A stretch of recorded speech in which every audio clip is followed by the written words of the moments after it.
Avertissement. L'histoire de cette saison peut contenir des éléments qui pourraient être troublants, traumatisants ou nuisibles, en particulier pour les personnes sensibles et les mineurs. Je suis Paul, créateur de la chaîne Histoires effrayantes. Récemment, j'ai partagé des histoires effrayantes, survenues relativement peu de temps auparavant.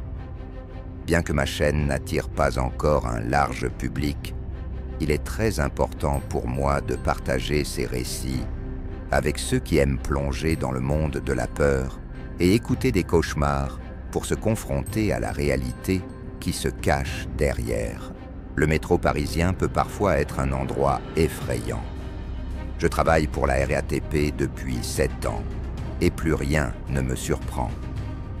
Lorsque des amis ou des membres de ma famille me demandent si j'ai des histoires à raconter, il y en a une qui se distingue des autres et que je n'arrive toujours pas à expliquer. Cela s'est produit environ 2 ans après le début de mon travail, mais je m'en souviens comme si c'était hier. À ce moment-là, j'étais déjà habitué à tout, et mon travail était devenu une routine. J'avais été affecté à une mission à Paris, sur la ligne 8, où je devais effectuer des travaux de maintenance à la station Porte Dorée. Il n'y avait pas âme qui vive sur le quai. C'était assez inquiétant. D'habitude, ces stations sont bondées de monde, alors les voir vides, presque abandonnées, procure une sensation étrange. Je n'avais vu personne sur le quai pendant plusieurs heures, et il régnait un silence de mort, à l'exception du bourdonnement des lampes et du passage occasionnel d'un train. Soudain, j'ai entendu un bruit sourd provenant des rails. Ce son m'a tellement effrayé que j'ai laissé tomber ma serpillière sous le choc. Ce bruit n'était pas comme ceux auxquels j'étais habitué. Le mieux que je puisse le décrire, c'est un bruit que ferait une pierre si elle tombait sur un rail métallique. J'ai arrêté de travailler et j'ai tendu l'oreille pour essayer de capter d'autres bruits. Au bout d'un moment, j'ai conclu que, quoi que ce soit, c'était probablement dû à un animal ou à un morceau de ciment tombant. Après tout, ces stations sont assez anciennes. Je suis retourné à mon travail, ne prêtant pas beaucoup d'attention à ce son. Environ 10 minutes plus tard, le même bruit a de nouveau interrompu ma concentration, mais cette fois, il était environ 2 fois plus fort. Cette fois, j'ai vraiment commencé à m'inquiéter. On pourrait même dire que j'ai eu peur. Est-il possible que 2 morceaux de plafond s'effondrent en 10 minutes? J'ai posé mes outils et me suis approché de l'entrée du tunnel, essayant de ne pas faire de bruit. J'ai scruté l'obscurité, mais je n'ai rien vu.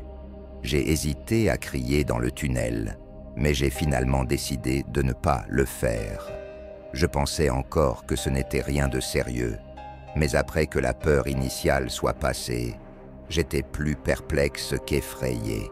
J'ai continué à essayer de comprendre ce qui aurait pu causer un tel bruit 2 fois. C'était particulièrement étrange car le deuxième bruit était plus fort. J'ai essayé de me distraire en me concentrant sur mon travail, reprenant mon rythme. J'avais presque terminé mon travail sur cette plateforme et j'étais content de pouvoir bientôt quitter cette station étrange. Mais au moment où je finissais, j'ai entendu quelque chose qui m'a figé sur place.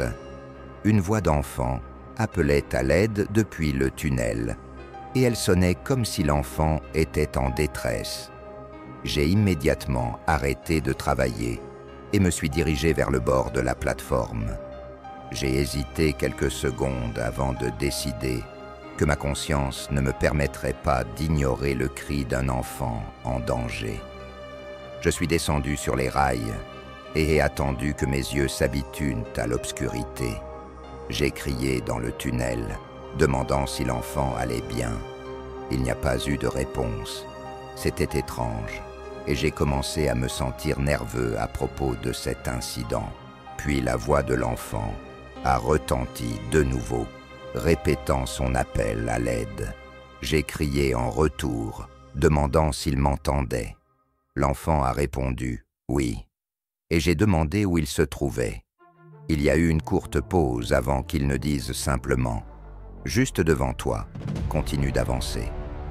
Je n'aimais pas du tout ça. Tout cela semblait anormal. Mes yeux se sont enfin habitués à l'obscurité et j'ai pu distinguer, très vaguement, ce qui se trouvait devant moi. Effectivement, il y avait une silhouette d'enfant juste sur les rails, mais il y avait autre chose qui m'a glacé le sang. Une autre silhouette, beaucoup plus grande, manifestement celle d'un adulte. Mon sang s'est glacé dans mes veines et j'ai commencé à reculer lentement. Cela ne pouvait pas m'arriver, aussi lentement que possible. Je me suis retourné et dirigé vers la plateforme. Heureusement, on ne m'a pas poursuivi. L'enfant a crié « Attends, où vas-tu » lorsque j'ai atteint la plateforme, mais je n'avais pas l'intention de rester une seconde de plus. Je suis remonté sur le quai et j'ai appelé la police dès que j'ai eu du réseau. Je leur ai tout raconté et en quelques minutes, la police était déjà sur la plateforme. J'ai attendu pour voir ce qu'ils allèrent découvrir. Après environ 20 minutes de recherche, ils ont trouvé quelque chose de terrifiant. Une chaussure d'enfant, simplement posée dans le tunnel. La police a supposé que cela pouvait indiquer une lutte.